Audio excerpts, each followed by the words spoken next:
Thank you so much. And again, please go out donate for this cause. It's a great cause. And again, thank you as well to Sean and everybody else at that team for getting all this set up. So a little bit about me. So I've done 8 years active duty Air Force. I'm actually in the reserves now.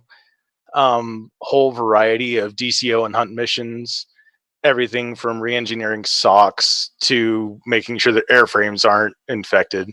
Um, Also done a fair amount on the civilian side, working for an MSSP, and then also got my master's in cybersecurity and information assurance from Western Governors.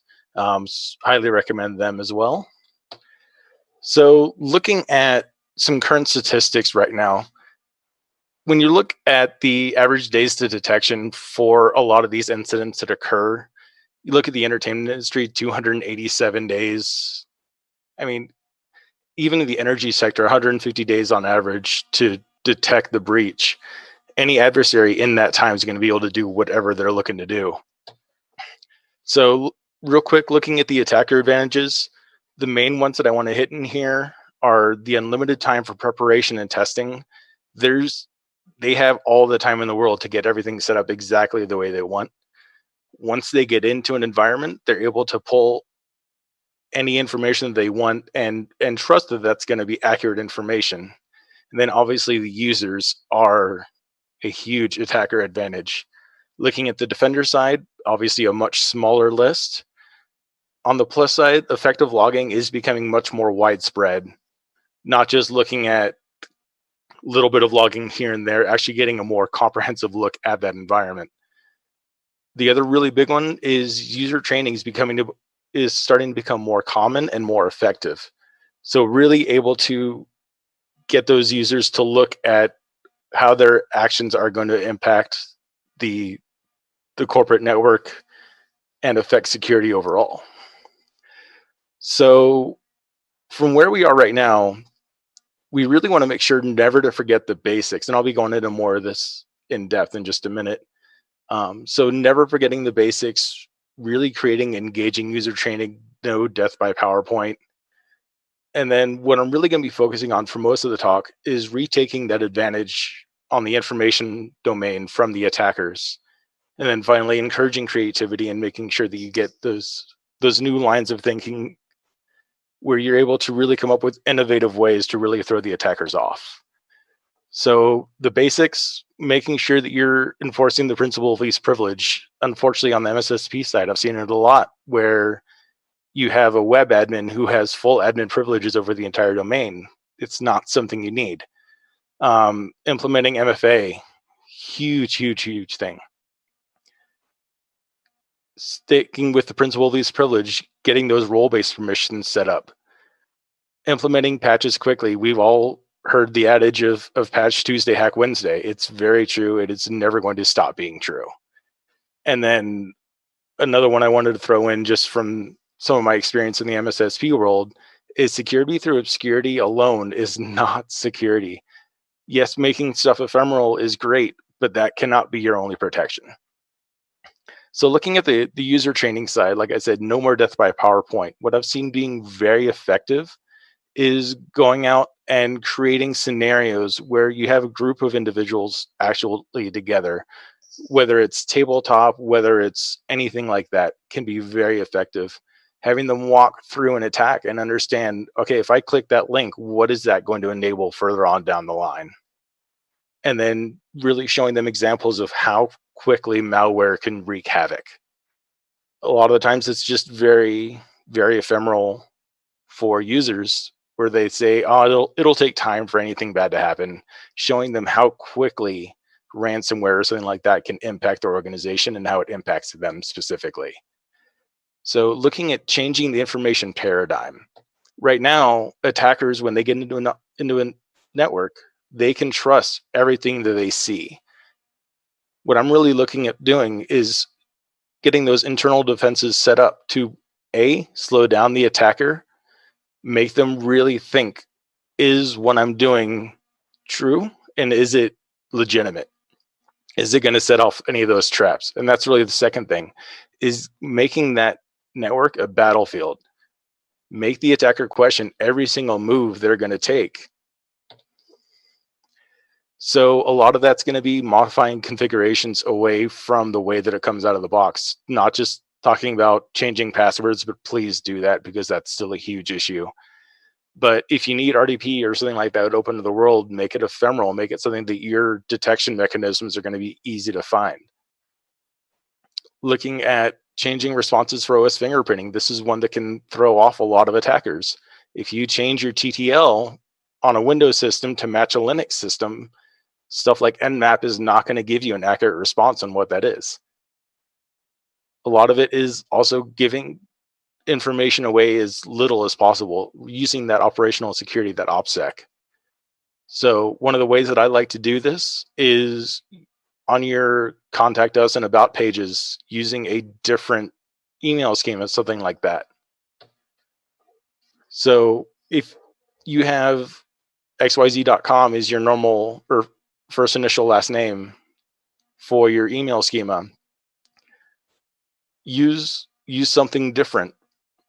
So that way, when you get an email from that second schema coming from outside your organization, you can automatically block it at your email exchanges. You can automatically block that source IP address. You know that nothing good is ever going to be coming from that. So looking at ways to make your entire organization full of these landmines that people are looking out for. One of the keys to this is really making sure that any traps that you put into that network look good, but they're not too obvious. So looking at fake DNS entries, you can have a lot of fun with these, especially if you're setting them up to look like a test environment, a dev environment, a beta environment, any of those. Looking at setting up some DNS entries for fake DCs, database servers. And then anytime that you have somebody trying to go to those systems that don't actually exist, just have your network monitors, your Snorts, Bros, Zeeks, whatever you have those set up so they can go and look for that activity. And again, one of the main keys in this is just trying to get those pivot points so that you can launch your investigation and see where in that cyber kill chain they are. So one of the ones that I like as well is using expanding web structures. You can use Web Lab Earth as a great opportunity for this, where whenever somebody goes into that web structure, if they try to drill down a layer further, it just adds an extra layer. And then after, you can set it up so that after the third, fourth, fifth layer, it sends you an alert, again, just getting that pivot point so you can take the necessary responses. Robots.txt you can have a lot of fun with. For those of you who aren't familiar with it, this is where you're telling the search engines, Google being all those, what's kind of off limits. So attackers obviously say, hey, they don't want me to look at that. I'm going to look at that because it's probably something important. Again, getting that initial entry point or that initial detection so you can pivot and take their necessary actions. Honeyports can be a lot of fun as well. So these would be taken on individual systems with minimal impact on them in terms of resources. And one of the big things that I've seen an issue with on these is whenever you're setting up your vulnerability scanners, Nessus, Tenable, any of those, make sure that you're setting that up to be out of scope for those. Otherwise, you can get some very weird responses. You can do this easily in PowerShell. Got an example here for you. I believe the slides are going to be posted online later, so you don't have to worry about pulling all this down right now. But just logging connection attempts to those Windows events. So anytime somebody accesses that, if it's coming from external, you know that somebody is hitting something they shouldn't, you can go ahead and block that IP. If it's coming from internal, you either know that you have a compromised host or an insider threat, somebody looking at stuff that they shouldn't be. So if you're using Linux servers, great example here. And then, so it's not included in this example here, but you can actually easily expand this out to be able to search or send strings across the network that your network monitors are looking for. And now you have your pivot point. HoneySQL, very similar. So just using it for any of the common SQL ports, whether you're using CouchDB, Oracle NoSQL, MySQL, any of those, Just recommend only doing it for one of those. If you have all of those open, it's going to be one of those situations where it's not a realistic scenario, and it's going to make those attackers really think about, is this something I should actually connect to? Using honey accounts, fake accounts set up on workstations, on servers. You can set these up for admin accounts. I would just strongly recommend using group policy to really limit down what that account's actually able to do, but having it match the naming schema for your admin accounts. Another big thing about honey accounts is making sure to document it, so that way if there is shift turnover and a couple years later somebody sees it, they know what's going on. They're not trying to reinvent the wheel and understand where this came from. Something else I really like to do with these is setting up scripts so you can go in and simulate that activity. Two things about this. One, I've seen honey accounts where the account hasn't been logged into for 5 years. If I'm an attacker and I see that, then I'm going to think that either, hey, I've hit the jackpot, nobody's monitoring this one, or something's up with this one, I'm not going to touch it. So setting up scripts, the other aspect of that is you know exactly what activities should be performed by that account. So if that account is suddenly starting to do something new and unusual that you haven't set up, you know that you likely have a compromised account. So a slew of commercial and open source options for this. Paired with that, I like to set up honey workstations. Usually I'll pair these workstations up with those honeypot accounts, so that way only known activity should be occurring on that workstation. The only changes that I make to those systems most of the time are going to be your patching to match what the rest of the business looks like. If your honey workstation is set up with a way higher patch standard than the rest of your organization, or a way lower patch standard than the rest of your organization, that's going to be something that stands out and makes them really question whether they should touch that system or not. And again, you can do these virtually, physically, however you guys are doing it. Just try to make it match your environment. Canary documents are one where it gets really fun.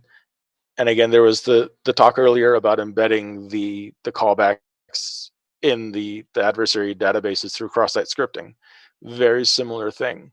So just throwing that 1x1 pixel image that's hosted on a web server, where anytime that specific image is requested, you know it's going to be something malicious, because it's not anything that anybody would really be trying to pull. So again, just like with the user account activity earlier, if it's coming from external, you have data, you know that you've had data exfiltration, you now have that initial pivot point. If it's coming from internal, you either have that compromised host, or you need to go have a talk with somebody about why they're exploring things that they shouldn't really be pulling. So another option for this is, don't be afraid to use the native group policy file and folder alerting. Sends you an event ID 4663. Super easy for any of your SIM to pull up, or however you're looking for that. So on the other side of file integrity monitoring, so again, numerous ones. I'm a big fan of Tripwire for your switches and your routers. I strongly recommend the Cisco iOS Software Integrity Assurance.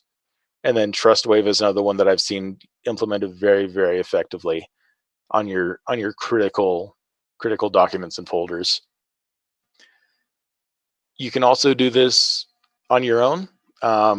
Couple ways that I came up with here of just comparing the hashes of a known good copy for file modifications of critical infrastructure or critical documents. So just getting that file hash, comparing it to the known good. If it doesn't match, just sending that alert string across the network so that your network monitoring can pick it up, and then also copying it over. Just to throw this one out there, this is also very fun and very frustrating for opponents during capture the flags. I've done that multiple times, and people get so confused when they put their specific string in there, and then all of a sudden it's back to yours and you're getting the points for it. So got an option here for PowerShell and for whatever Unix flavor you're liking preferring to use. And then really looking at using that creativity out in the field. So just a couple examples of stuff that I'm currently working on is a browser plugin for Chrome where it adds a custom header that would then get stripped off by the TLS proxy. So that way, if you see any 443 traffic going across your network that does not have that custom header, now all of a sudden you know that somebody's using a custom tool on there that shouldn't be getting implemented on there, because no 443 traffic should be coming from anything other than a browser. So while you won't know what's inside that traffic necessarily, unless you're doing that SSL decryption, you know that something malicious or unusual is going on there.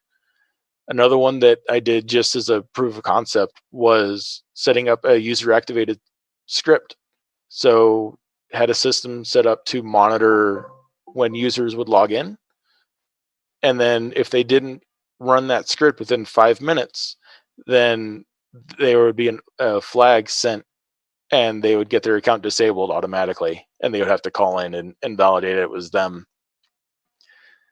On the MSSP side, some other activities that I've strongly encouraged my clients to do is using Active Directory groups to control who can access the VPN. Don't allow everybody to do it all the time. I mean, obviously right now is a bit of a unique situation, but once we get back to normal operating schedules, if you only have 4 or 5 people who normally use the VPN, don't allow access for everybody.